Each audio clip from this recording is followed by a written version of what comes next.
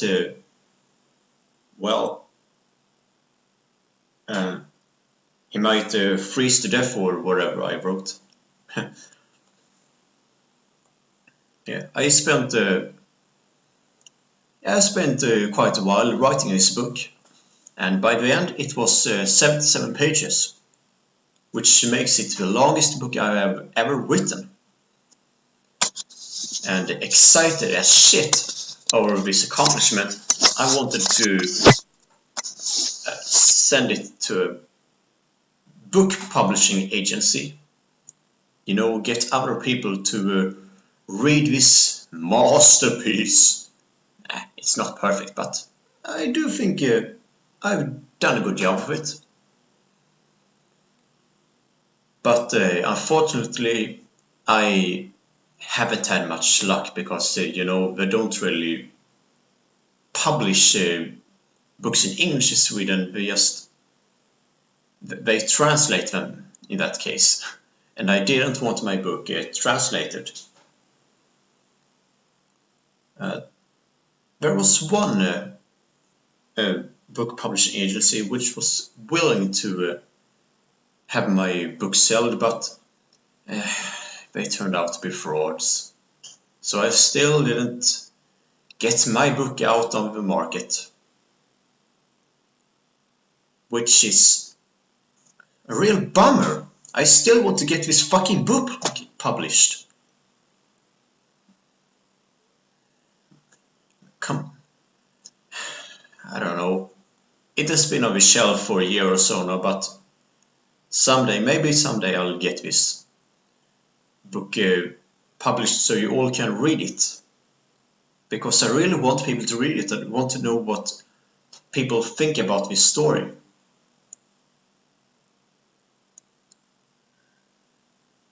Yeah. Then there's then I have written a long script which goes by the name of Ghostfish. I came up with the idea very long ago, actually 2005 if I remember correctly.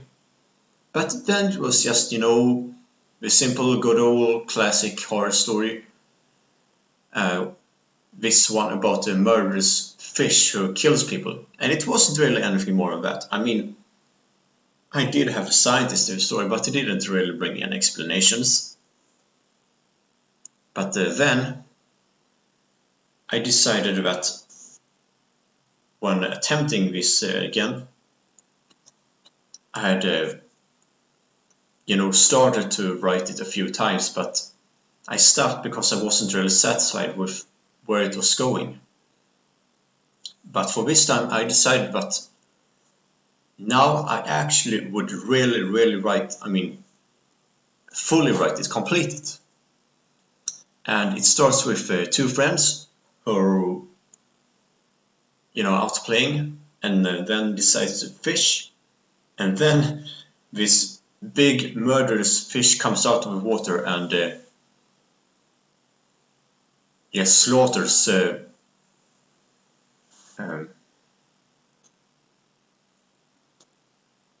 what the hell was the name of the main character? Okay, hold on a minute, I'll check.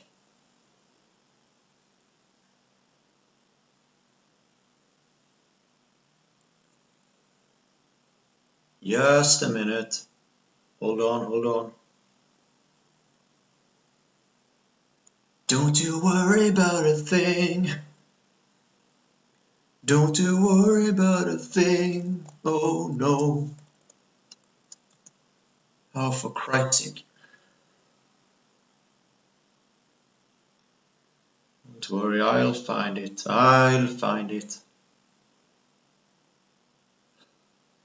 For God's sake. Hold on. This seems to take longer than I expected, actually. Shit.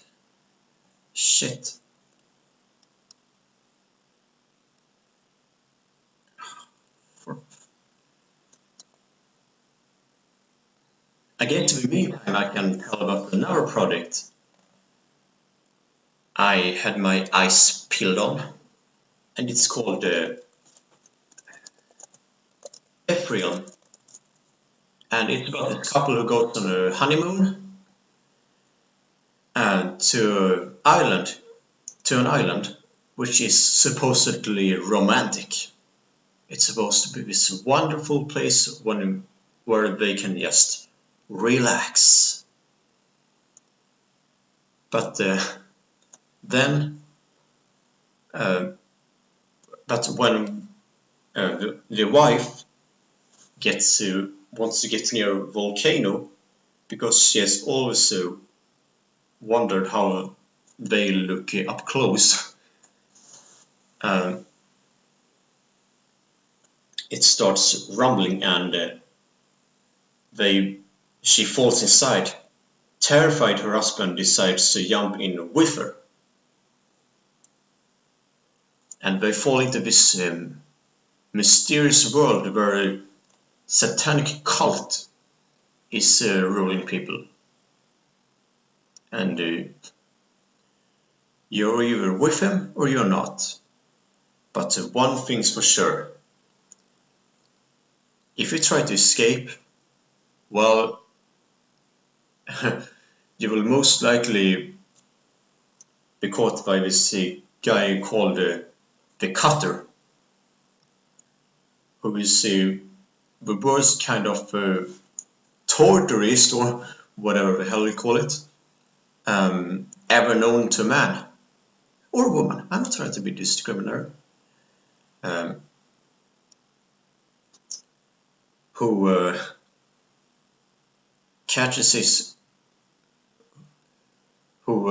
tortures his victims to death, or at least tortures them. That's for sure. At least it's either that, or they get caught, or they get locked up in a shaft, which they never are let out of either. Yeah, it's a pretty dark story. But this I actually haven't completed left. I'm still working on it. I mean, I have gotten somewhere, but I don't quite know how to continue left yet. Either way, I plan to finish it somehow. Anyway, I found the Ghostfish script, and the main character is called Urkel. And his friend's name is Ovion. So anyway, Urkel's friend dies, which destroys him. He finds this hard to get over even 10 years later. He's actually so traumatized by the event that he now hates fishing. But yes, Urkel gets the sense that the ghostfish is still out there when Ovion's body, being his friend, suddenly turns up. And it turns out that his skeleton has been eaten, but not his skin. Yeah, I tried to put a twist on this piranha thing, that instead of eating the skeleton, instead of eating the skin, they eat the skeleton and leave the skin. Wow, what a fantastic twist, isn't it? This ghostfish then transforms into Ovion to trick everyone that Urkel actually kidnapped Ovion and exposed him to all horrible sorts of things, and had him kidnapped in his house for those years. So Urkel is not only in trouble from a ghostfish, he's also in trouble with the law and the police. Here he also has two neighbors, Ellen and June, who are a couple. And well, he goes for them to help, but the question is, can we really get him out of his trouble? So this was something I went on with for a very long time. I was very invested in completing this story.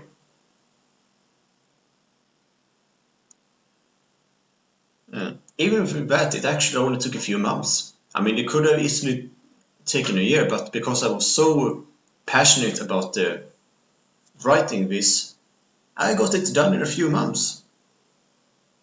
Which is not a bit bad considering it's 164 pages! Wow. But even that has to be put on the shelf. Look, this is not a book, it's a movie script, and well, sometime in the future I want to see it translated to the big screen. But because there are so many complicated elements which will cost money, the question is, how will it be possible? I have no idea.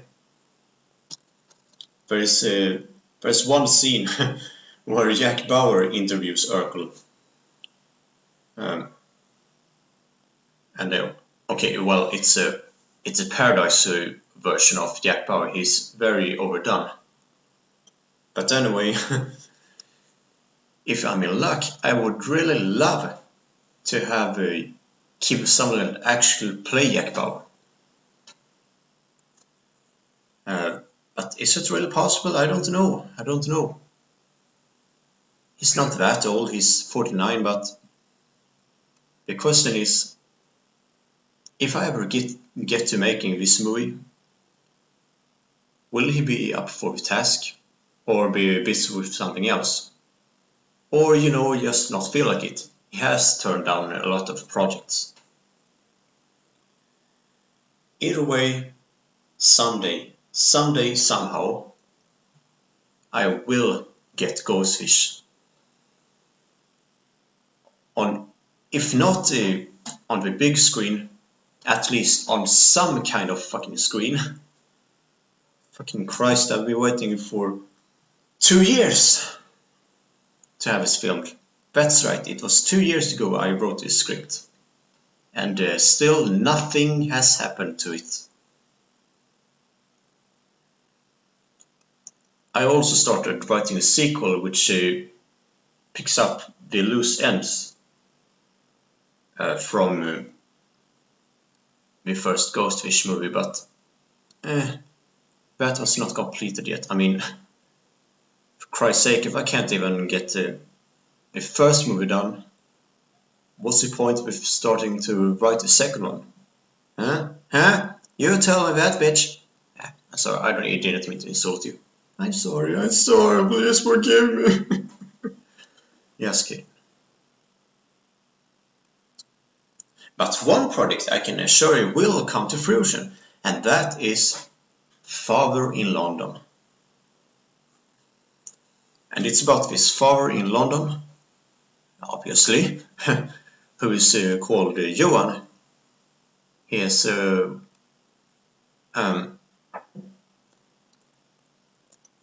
one cohabitant. I'm sorry, I don't really know what to call it in English. I mean, in Swedish it's called sambo, but apparently that's a racist term in English. I mean, what the fuck? So what it's called in English I am not sure of, but think of it as this. Someone's girlfriend living together with them. Like a wife, only that they are not married. That's the best way I can describe it. They also have 2 kids. Oh, by the way, I forgot the name of his... whatever the fuck I should call it, is Rachel. And the 2 kids is... are... For Christ's sake, dumb idiot. Samantha and Carl. Samantha is a 12-year-old daughter, and Carl is a 5-year-old adopted black son from Chile. Yeah. And this father is very welcoming and such, and wants to fight all the wrong in the world. But the problem is that he just goes a little overboard with it. While Rachel, on the other hand, who is a loving parent as well, has some questionable values. For example, she's prejudiced against blacks and racist against Irish people. What a character. But she's a sweet person. I mean, I have met some people in my days who unfortunately have some very bigoted views, but still are nice people, and that's what inspired me to create this character. To show how freaking complicated life is. that was my tea, which I forgot to drink. I mean, I remembered to eat a little of a muesli, but I forgot to drink the tea. Anyway, it feels like it's slowing down here. The first episode is about when Johan hears his daughter Samantha listen to techno music, which makes him nuts. And when he finds out that Carl is listening to that music, techno music, he is even more horrified. But that's not where it stops. At work, while recording a commercial for rabbit soup, he continues to hear this techno music, and it makes him god-awfully freaking nuts. So sick of this awful techno music, he decides to put an end to it somehow. And this is actually based on my real hate for techno music. I think it's the worst music genre ever. I mean, fucking 80% of the songs just sound like this.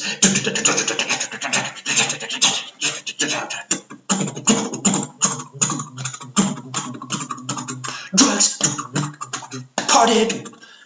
It's so fucking annoying. So fucking annoying. It's so fucking repetitive.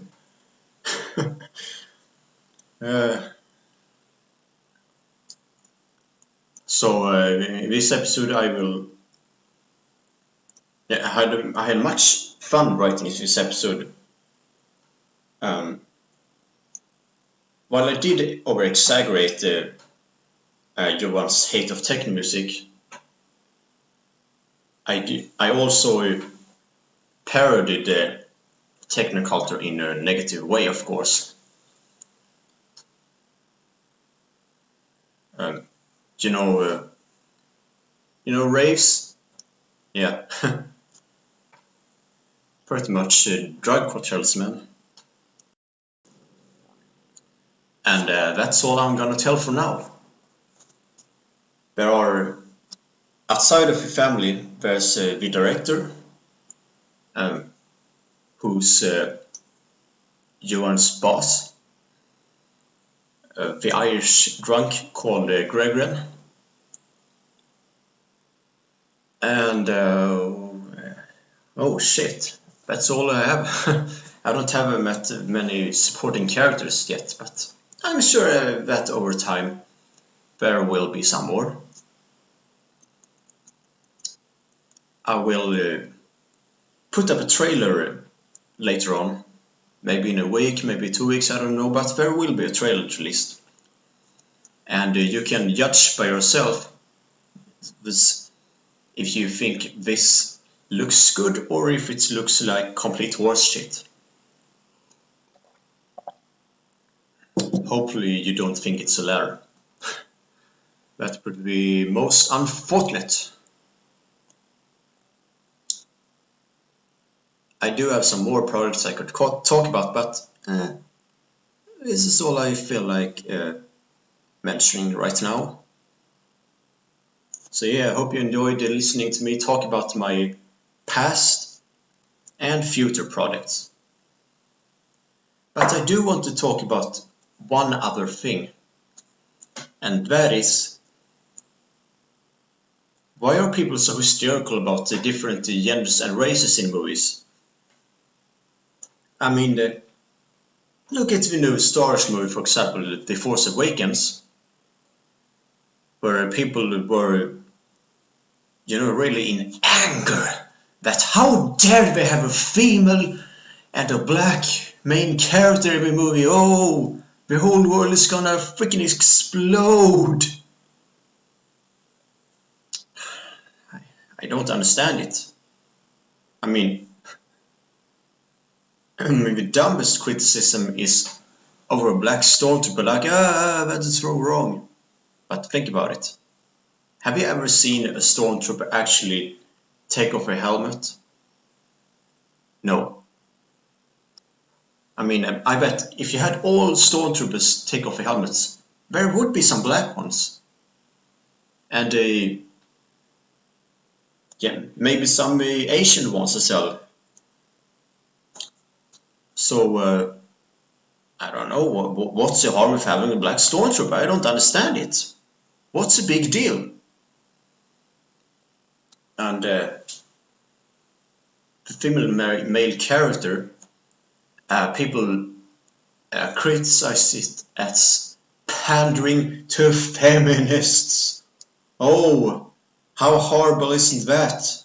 To fight for equality, the worst thing ever. Fucking feminists.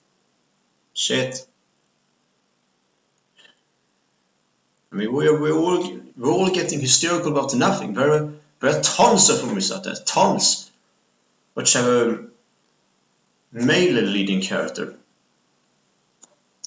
who's fighting for yes in the world. So I don't understand why one Star Wars movie where it's a female main character. Why did I say female male character? That sounds stupid. Anyway, I don't understand why that would be so bad. You know, to just shake it up a little. There are some who argue that they will just make her this, that they just made her this stereotypical strong independent woman, but think about it. Haven't there been the opposite with many movies? You know, these buffed up macho types, like Arnold Schwarzenegger in movies, for example. Why haven't people complained about that? I mean, I'm not saying that people shouldn't complain about that, because I don't really mind it. I love Arnold Schwarzenegger. I'm just saying that why criticize him for having a strong, independent man, but then slander a movie for having a strong, independent woman? I mean, what? I do think I don't think Rey is a perfect character. I do think they made her too invulnerable. They should have, you know, showed a few more human flaws, but she wasn't completely flat here. They gave her actual character. She didn't make her just the woman in the movie. They did make a character around her. The same way with Finn, he's not a stereotypical black man. He's an actual character. As for the new Ghostbusters movie, I mean, there are many people who criticize, of course, the script and such, and that is what it should be criticized for. The stupid script. Because the jokes of the trailers are fucking awful. They are so damn cringeworthy. But what I don't understand it gets criticized for is that it has an all-female main cast. I mean, the original Ghostbusters movie, this had an all-male main cast. So they just thought, hey, let's see what Ghostbusters would be like if it had only females. I don't understand it, frankly. I mean, I don't think they should have made a new Ghostbusters movie, but it wouldn't matter even if they had a new male cast as well. It still would look just as crappy. So why all this fucking emphasis on women? Are people afraid of women being in movies? What the fuck? So that's my rant on the whole thing. Hope you enjoyed this self-wanking podcast, which I improvised all the goddamn time. Yeah. I won't edit it actually. Not because I'm looking for this authentic feeling, but because fuck no. It will already take forever to export and upload it. Should I then take this horrible chore of editing it in a few hours as well? No way. No freaking fucking way. So I hope you won't be distracted by the long pauses. And see you next time with the Far in London Technicolor It Sucks trailer. Yeah, that's the name of the pilot episode.